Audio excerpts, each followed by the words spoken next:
I told my husband how I really met him. Now he's calling me a psycho and leaving me behind. I keep thinking if there was a moment, an exact second, where I should have just kept my mouth shut, but I didn't. And now everything I planned for, everything I thought I'd built, feels like it's disintegrating under my feet. My name's Mia. I'm 24, and up until the other day, I was the wife of Ethan, 28. We'd been married a little over a year and a half, which isn't long by most standards, but long enough for me to think we were solid, stable, or maybe I was just fooling myself.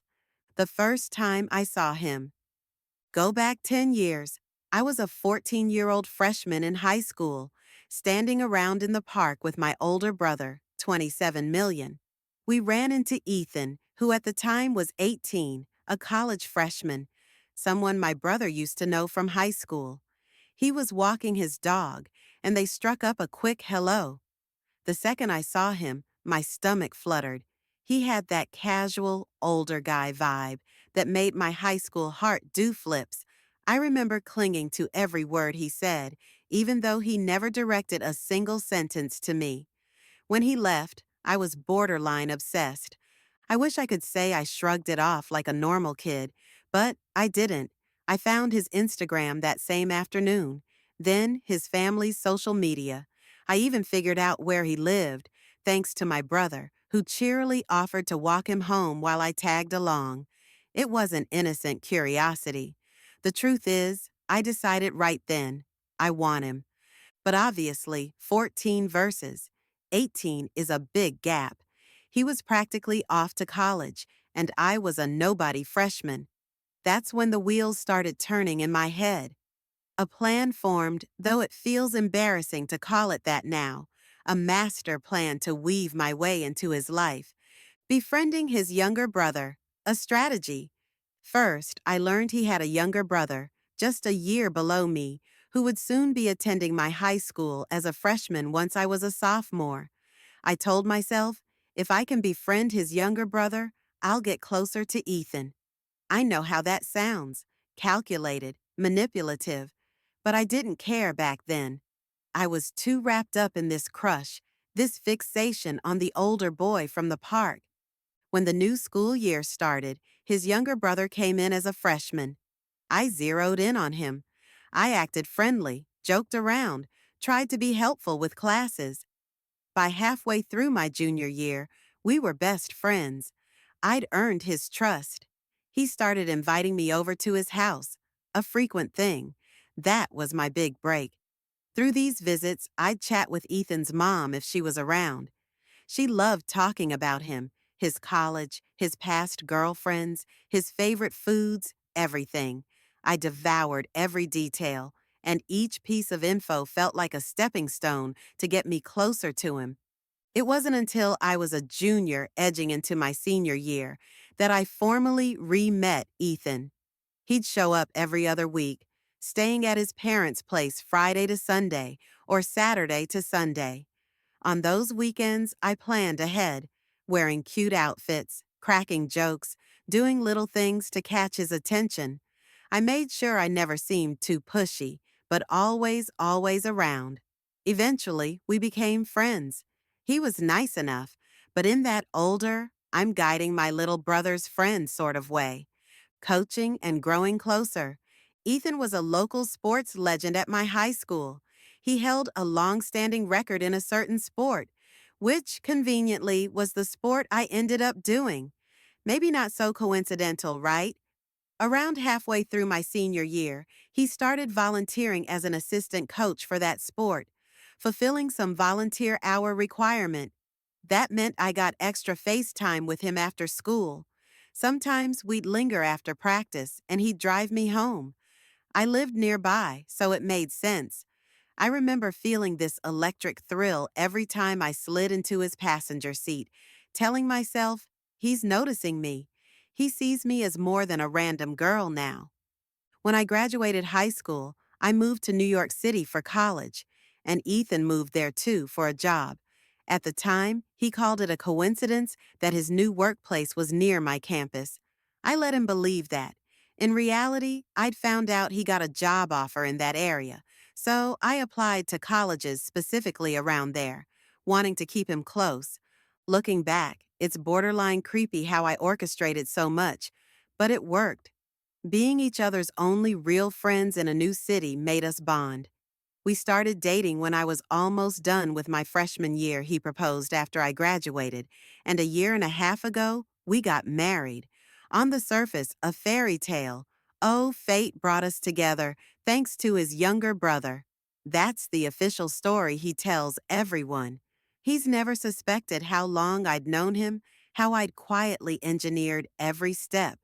The guilt, and the confession that broke everything. For a long time, I never told him the truth, but this July 4th, something snapped. The guilt was eating at me, especially whenever he'd gush about how destiny played a role in us meeting. Part of me also sensed he was catching on. Maybe he found bits of evidence in my old phone or saw random notes about him. I decided, better I tell him on my own than let him discover it some other way. After the fireworks ended, we were driving back, a perfect moment to talk, except it wasn't perfect at all. I tested the waters, saying, wouldn't it be crazy if we'd actually met before we officially met? Like we just didn't realize how significant we'd be to each other? Ethan kind of smiled and said something heartwarming. I'd never fail to notice you, babe. If we'd met earlier, I'd have been on one knee right away. My heart clenched. You have no idea, I thought. I pulled over on a side street, bracing myself. Then I confessed. Actually, we did meet before. That day in the park when you were 18 and I was 14. You never remembered. I recognized you. I basically engineered everything to get closer to you, befriended your younger brother on purpose, researched your likes and dislikes, chose my college to stay near you. Everything. He stared at me like I'd dropped a bomb. For proof, I showed him a long note I'd previously posted online, the older version of this story, ironically. He read it on my phone in complete silence for about 8 minutes. I watched his face shift from confusion to horror to heartbreak. When he finished, I tried to backpedal, saying, it wasn't all a lie. My personality, my feelings, those were real. But I was just babbling. He told me to stop. Then he started sobbing, quiet, gasping sobs that shook his entire body. I'd never seen him cry like that. So, how much of us was staged? How much of you is even real? He asked in a trembling voice. I promised him I hadn't fabricated my personality, that I truly hated only one thing, Chinese food, but lied about loving it because he liked it. Everything else, I swore, was genuine. I told him my friendship with his younger brother might have started with ulterior motives, but it evolved into a real bond. He cried more, eventually mumbling he didn't want a divorce, but needed space to process this. Then, he insisted I tell his brother and mom the truth soon. Fine. I thought that was fair. After we got home, he gave me a tearful hug, saying he still loved me, but had no clue how to handle the fact that the entire origin of our relationship was so orchestrated. Then he packed a small bag, claiming he'd stay at a nearby hotel. The morning bombshell. That night, I received a goodnight text from him, along with an I love you. I tried to take it as a hopeful sign, but the next morning, everything caved in. I discovered he'd lied about staying at a hotel. Instead, he'd driven straight to his family's place and told them everything. In one text, he confessed it. I couldn't let you stop me, so I lied. I needed to tell them how you basically stalked me for years. I'm sorry, but this is my decision. It stunned me. He also implied that, contrary to what he said the night before, he was definitely considering divorce. Possibly, he'd even told them we were over. Worse, his entire family now believed I'm some psycho, as he put it. He must have shared the details in a way that cast me as a manipulative liar, twisting the narrative. I wouldn't be surprised if he also mentioned the old phone that had my screenshots of his posts, my plans in the Notes app, everything. Suddenly, the illusions of a good wife I'd cultivated fell apart in a single night.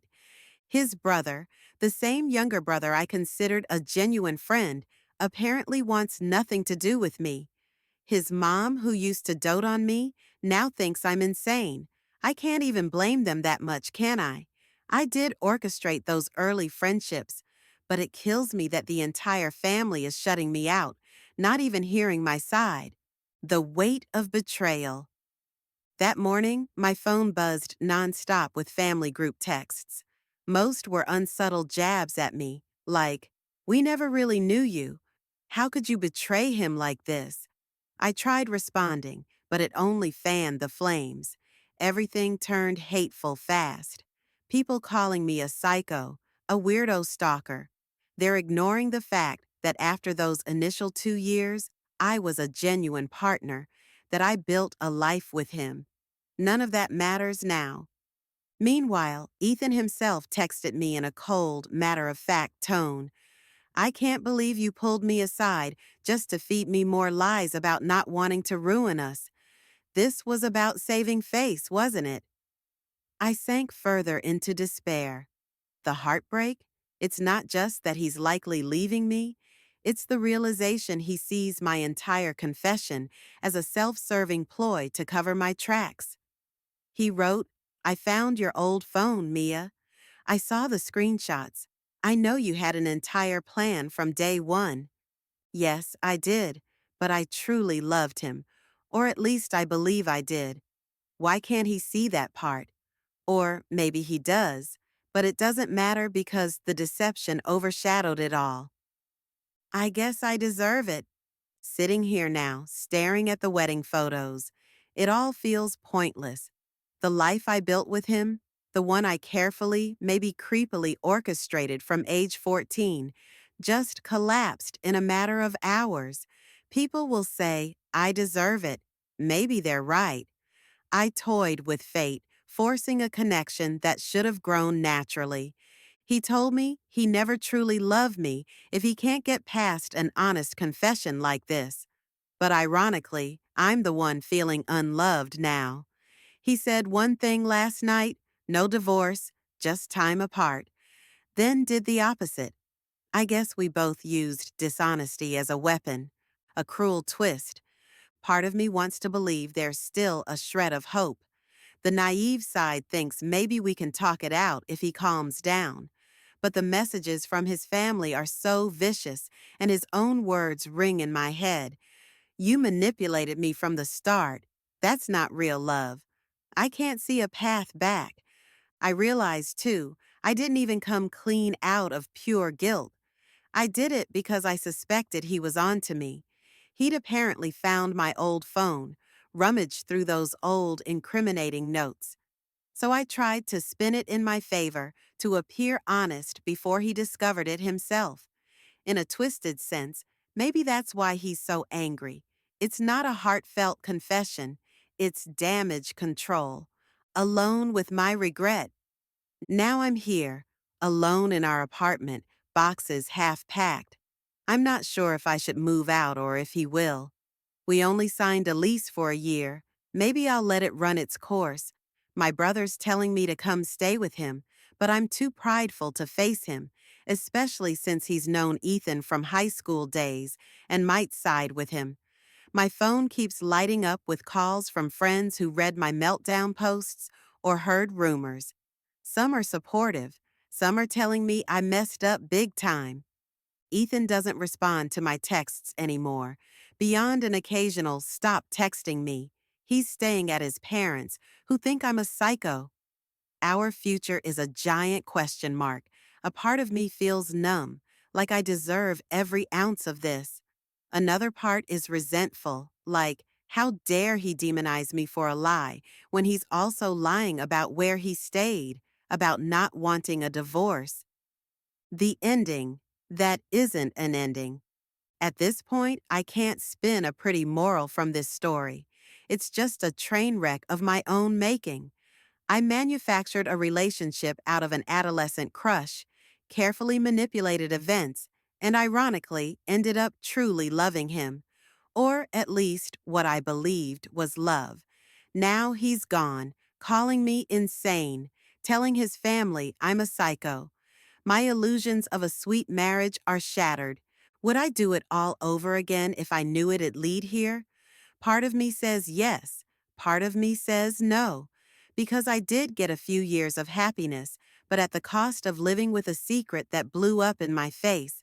If there's any lesson, it might be that manipulation can't form a lasting foundation, no matter how sincere your feelings become later.